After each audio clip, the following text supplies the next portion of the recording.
accueille tout de suite Stéphane Crétois, superviseur ATP. Alors, effectivement, c'est un tirage au sort, il y a des règles pour ce tirage, et justement, Stéphane va faire le point sur les règles de ce tirage au sort de ce matin. Merci. Juste pour expliquer un petit peu, vous avez sûrement un petit peu l'habitude, on va d'abord s'occuper de nos joueurs tête de série, de façon à équilibrer un peu les forces au sein du tableau. Des parties vraiment très intéressantes dès le départ, avec c'est vrai une partie base de tableau relativement chargée en termes de joueurs français, où on a pratiquement toute la jeune garde, je dirais, du tennis français en tout cas. Voilà. Un match à ne pas rater, comme ça, hein.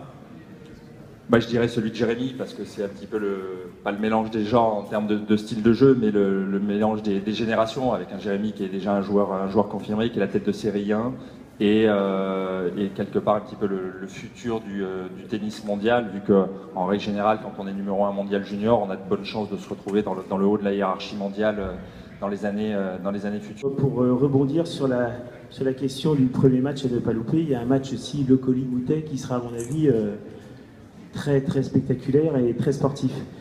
Je n'oublie jamais que j'ai vu il y a quelques années un petit jeune qui s'appelait Federer et qui a gagné le tournoi de Brest. Donc j'aimerais bien qu'on arrive à faire autant.